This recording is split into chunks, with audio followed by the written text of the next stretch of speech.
and they cast Rachel Zegler as Snow White. And it's been interesting casting because this woman is extraordinarily woke, as everyone is in Hollywood, but she's woke in a way that's quite deranged. What happens when a Disney princess becomes the villain of her own fairy tale? Well, just ask Rachel Zegler. When Disney first announced its live-action Snow White, fans were excited. The 1937 classic was finally getting a modern reboot, with Disney promising a fresh take on the beloved story. The casting of Rachel Zegler, a rising star after West Side Story, seemed like the perfect move. Gal Gadot, known for Wonder Woman, joined the project as the evil queen, giving the film even more star power. At first, everything looked great. Zegler spoke about how honored she was to take on such an iconic role. She posed with young fans at Disney events. The internet buzzed with curiosity over how Disney would modernize such an old tale. But soon the excitement turned into confusion and then backlash. She's trying to reinvent herself because there's been so much blowback, and you can only imagine the studio calls about this woman behind the scene. Like,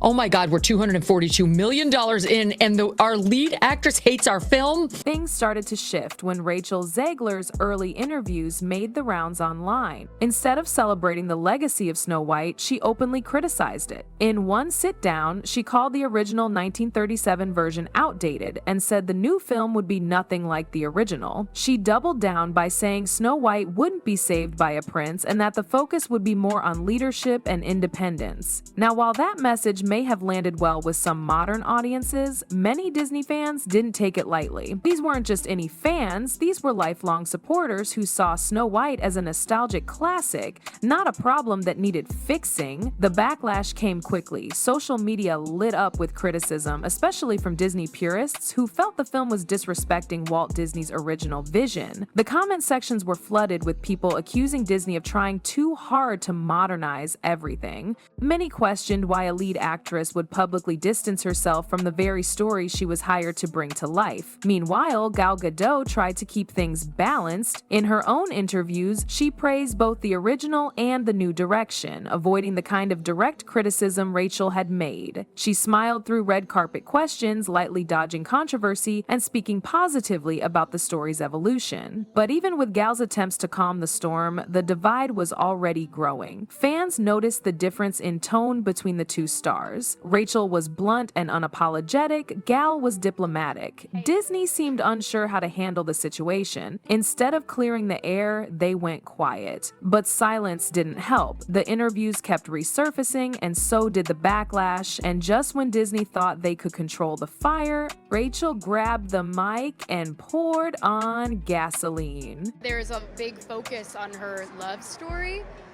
with a guy who literally stalks her.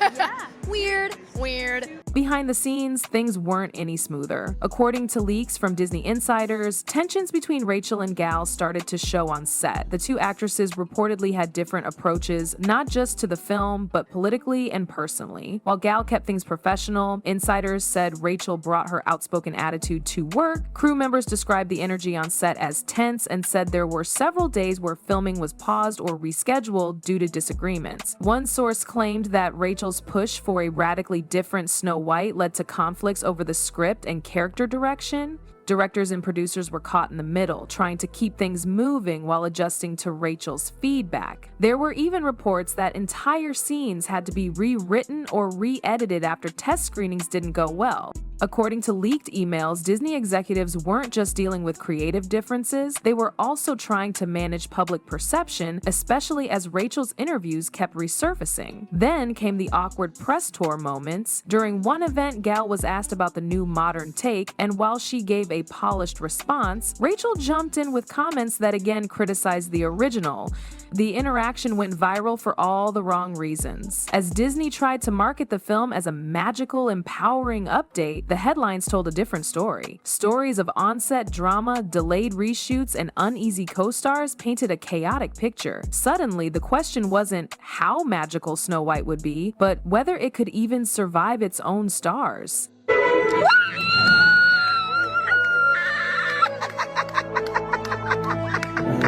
After months of build-up, interviews, press tours, and heated online debates, the big night finally arrived, but instead of flashing lights, roaring crowds, and packed theaters, something felt off, way off. Rachel Zegler showed up to a theater to watch the movie she starred in alone, literally. A video began circulating where she's seen sitting in an empty auditorium, clapping for herself. No fans, no cheers, just her, celebrating what was supposed to be a career-defining moment in complete silence. It was symbolic. That one video summed up everything people had been feeling. The disconnect, the awkwardness, the lack of excitement. Across the country, theaters reported nearly empty screenings. Some showings had just a handful of people in the audience, others had none at all. And for a Disney live-action release, that was unheard of. What made it worse was the internet's reaction. Social media exploded with memes and jokes about the turnout. People were calling it Snow White and the Seven No-Shows. The video of Rachel clapping alone became an instant meme,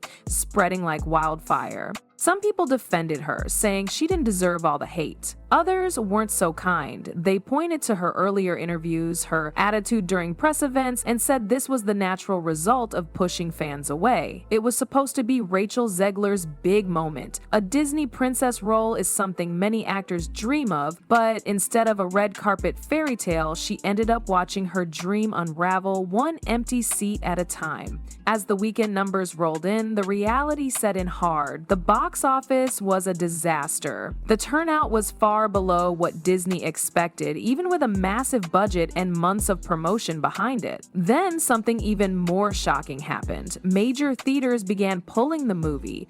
It didn't make financial sense to keep running a film that no one was coming to see. Some theaters quietly reduced the number of showings, others pulled it entirely after just a few days. This kind of response is almost never seen with Disney films. Their name alone usually guarantees at least a strong first weekend turnout, but this was different. The backlash, the controversy, and the lukewarm reactions all came crashing down at once. Behind the scenes, Disney execs were reportedly livid. This wasn't just a financial failure, it was a brand embarrassment. Promotional campaigns were shut down almost overnight, interviews were canceled, press events were wiped clean. It wasn't just about one movie flopping. The fallout was so big that it started to impact other projects. Disney began quietly reevaluating other upcoming live-action remakes. Plans that once seemed locked in, like Tangled and Hercules, were suddenly on hold. Rachel Zegler had gone from rising star to the face of one of Disney's biggest recent failures. And just like that, the fairytale castle they built around this project began to crumble, brick by brick. When Disney pulls the plug, you know it's not just a flop, it's a full-blown disaster. As a good reporter, I went to check it out myself yesterday here in Shanghai. Now, including myself and my friend, the entire IMAX cinema had just 5 audience members. And that is despite Disney going all out in their promotion of the film here in China. There was even a poster in the elevator at my apartment complex.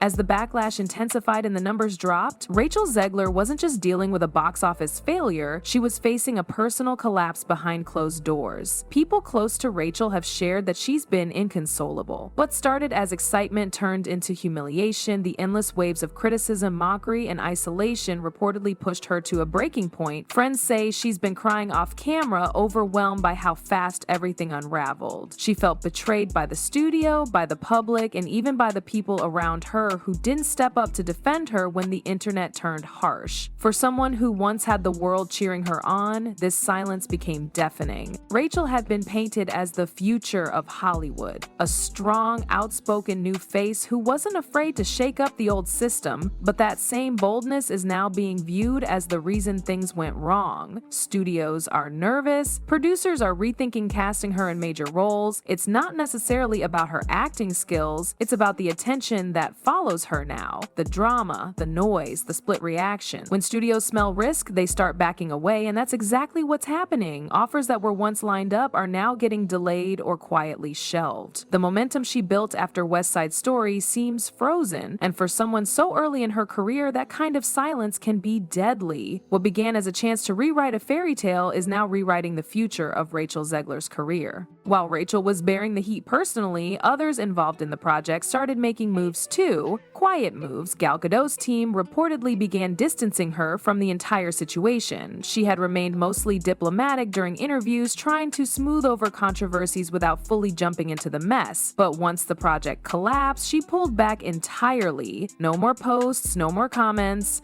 Her publicists began steering all press away from Snow White, focusing instead on her future roles. And inside Disney, there was serious regret. Anonymous employees started sharing that many people were uncomfortable with the direction the film took, especially after the early backlash. From the rewritten storylines to the promotional tone, some felt it alienated core Disney audiences. But by the time people realized how bad it might get, it was too late. The project was already too far gone. Outside of Hollywood, the internet had its own reaction. Boycotts grew. YouTubers took over the conversation. Commentary videos racked up millions of views, calling out Disney's decisions and Rachel's interviews. Traditional media tried to shift the narrative, but the online tide was too strong. More importantly, audience trust in Disney took another hit. The once untouchable brand is now being viewed with skepticism. People are tired of reboots that feel more like lectures than entertainment. And Snow White became the poster child for that frustration. What was supposed to be a reimagining of a classic ended up being a flashpoint for the larger battle over storytelling in Hollywood. Snow White wasn't just a movie, it became a warning sign for Hollywood. And it's waving bright red. This one movie didn't just flop, it sent shockwaves through the industry. It unraveled what seemed like promising careers, exposed deep creative disagreements, and showed just how quickly public perception can shift. Rachel Zegler, once seen as Disney's next big star, now finds herself isolated.